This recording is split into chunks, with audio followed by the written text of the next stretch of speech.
Good day. I'm Ma'am Romina De Leon and I will be your teacher for this lesson.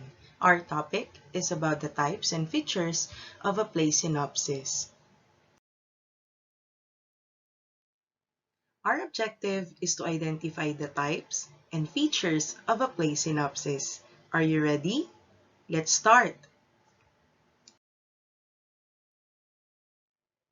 How do you usually summarize long stories into shorter versions? Are you familiar with the word synopsis? Let's know further about this word in this lesson. Synopsis refers to a brief summary or general overview of a storyline, meaning synopsis gives us the necessary details for us to understand further the long pieces of fiction that we read. And one example of the long fiction that we read is a play. Let's discuss what is a play. A play is a literary form of writing for theater. This narrates a story with elements of conflicts, tensions, and actions through the dialogues of characters.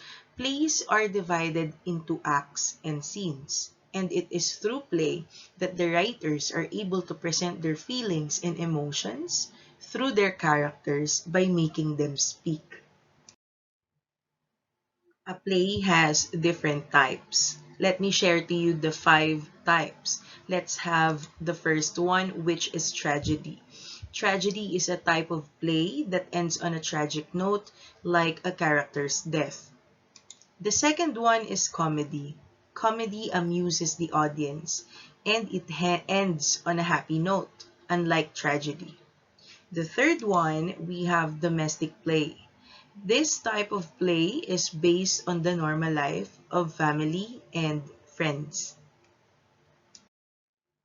The fourth one is tragicomedy. From the word itself, it's a combination of both tragedy as well as comedy. And the last type that we have is melodrama. Melodrama has exaggerated characters and episodes with songs and music that has an emotive appeal to the audience. Now that we know the 5 types of play, we can now proceed with the elements. Always remember that the elements of a play is important in writing a good plot synopsis. Let me discuss to you these elements that we have. The first one is the plot, which refers to the order of events. Next, we have characters. Characters play a crucial part in the story, and they are interwoven with the plot. The third element is characterization. This refers to the highlight and the explanation of details about each of the characters. The fourth one is the dialogue, which refers to the conversation and interactions between the characters of the story. The fifth element is the setting. This refers to the time and place where the story is set. The sixth is the conflict. Conflict refers to the challenges that the main character needs to solve along the story. And the last one is the resolution, wherein the issue is now being resolved. Since we have already discussed the types and elements of a play, let us now proceed with the writing of a good plot synopsis or a summary. I'd like you to take note of all the types and elements that we have discussed for you to form your own synopsis. Here are the guidelines in writing a good plot synopsis. First, remember to include the time and place of the story. This also refers to the setting. Next, provide the brief description of the main characters. Third, tell the story the same way that it was told in the play. And then the fourth guideline is do not forget to include the dramatic or climactic scenes of the story. The guidelines also tell us that a synopsis must not be longer than 250 words. And in writing it, make sure that your verbs are written in the present tense and it should be told in the third person point of view. And finally, always remember that in writing your synopsis, do not include anymore the dialogues. Now that we have the guidelines, I'd like you to observe the examples in the next part of the lesson. The first example is Les Miserables by Victor Hugo, and let's try to analyze whether the guidelines were observed in the synopsis. First thing you would notice are the main characters. They are mentioned. We have the man and a police detective, and a brief description was given about them. Like, a man is arrested for stealing a loaf of bread. He spends 20 years in jail, gets out, and remakes himself. Next thing is that this synopsis used the present tense of the verb, and you would see it here. We have is arrested, the action verb spends, we have gets out, rescues, races, and the other verbs are all in the present tense.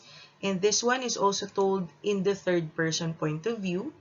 You would see how the man and the police detective was mentioned, as well as the use of the pronoun he and they.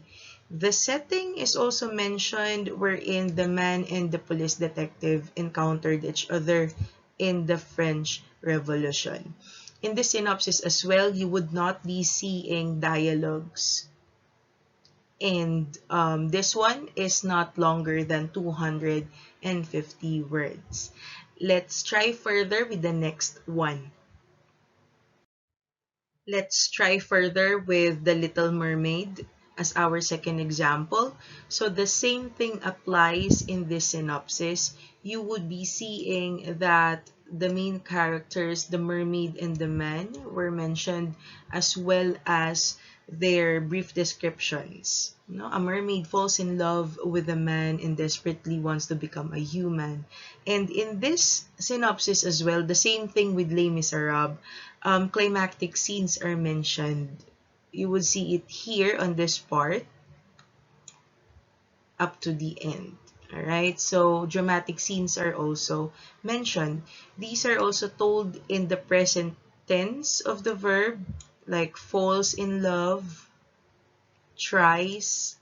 Okay, you would also be seeing the be verb is, and this is told in the third person point of view as well, since it used pronouns such as she, and then how the mermaid and the man was mentioned as well in the story. No dialogues were included as well in the synopsis. Now let's discover the next example in the last part of our lesson. Finally, we get to analyze and discover the tragic love story of Romeo and Juliet in the synopsis. So as what I have told you, this type of play is a tragedy. It involves the death of characters, and which guidelines were observed here. So you would see the same thing with our first two examples, that Romeo and Juliet was mentioned here, as well as their brief descriptions, like Romeo being a teenage son of the Montague family, and the other details are also observed. This was also told in the present tense of the verb, with the be verb are, the verb love, the verb sees, and the others. And this one is also told in the third person point of view, with the use of third person pronouns, like he, her. So that's the third person point of view. And then no dialogues were included, and the climactic scenes are also mentioned here, wherein it says that Juliet fell in love at the age of 14 years old, up until how they died at the last part of the story. So this one is also an example of a synopsis, and I hope you remember the guidelines well in writing your own. Finally, we have reached the last part of our discussion, and just a few reminders before we end. Let's all remember that a play synopsis refers to the summary of the stories that we read. These provides us a sneak peek of what it is all about. I hope you have learned a lot in our discussion today.